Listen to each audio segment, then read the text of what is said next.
I've been using the Galaxy S8 ever since it hit the shelves back in April.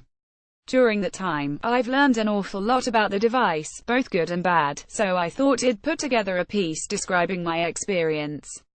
Before we go any further, I'd like to say that I'm totally obsessed with the design of the Galaxy S8.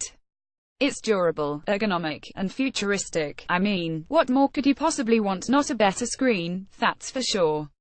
I promised myself I'd keep this section relatively short because I could blab on forever about how stunning the handset's Infinity display is. To be honest, though, it's really something you need to experience for yourself. I'll admit the 18.59 aspect ratio is a little strange at first, but once you're accustomed to it, using any other smartphone is near impossible. When I picked up my girlfriend's iPhone 7, for example, it felt very antiquated. I'm going to go out on a limb and say that if you're looking for the smartphone with the best screen on the market, look no further. The display on the Galaxy S8 is perhaps rivaled only by the Galaxy Note 8.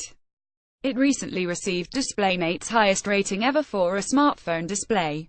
The variant I've been using is the single-SIM European one, which sports an Exynos 8895 processor and 4GB of RAM, and that's more than enough punch to simultaneously run a handful of power-hungry applications. Galaxy S8 battery life review holding up very nicely indeed. One complaint I have, however, is that the experience user interface Samsung plastered on top of the regular Android 7.0 skin can be a little sluggish at times when switching between applications, for example. That said, having had an opportunity to play around with the Galaxy Note 8, I'm pleased to report that the latest version of Samsung Experience 8.5, which is set to arrive on the Galaxy S8 in the near future, is a lot smoother. Now's as good a time as any to talk about camera performance. Although, truth be told, I'm not really a mobile photographer. Instead, I prefer to take my Sony A7S with me whenever I leave the house. It's better to be prepared, right? On the odd occasion I've snapped a picture on my Galaxy S8, I've found it to be superior to the iPhone 7 in terms of clarity, though color is often exaggerated, but that's easy enough to fix with the handset's integrated editing suite. I know. That doesn't provide you with the feedback you're after, which is why we're pitting the Galaxy S8 head-to-head against the Galaxy Note 8 in a camera shootout, so be sure to check back for that in the coming weeks. It wouldn't be acceptable to pen a story on the Galaxy S8 and not touch on Bixby. I don't really use it, and that's because both Bixby Voice and Bixby Vision are more temperamental than ideal, and Bixby Home is borderline useless.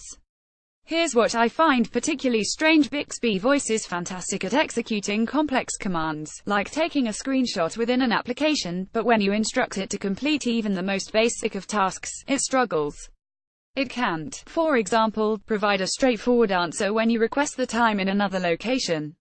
Upon giving it the request, you'll be instructed to unlock your device, then it will pull up the clock application.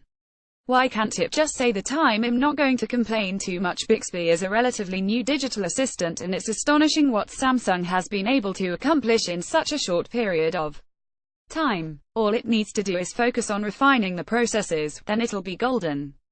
That's about all there is to say about my experience with the Galaxy S8. If you can't already tell, I love it and I honestly can't see myself switching until the Galaxy Note 8 hits the shelves. I'm a sucker for any additional screen space. But should you pick one up, if you want a smartphone with a screen that's smaller than 6.3 inches, yes.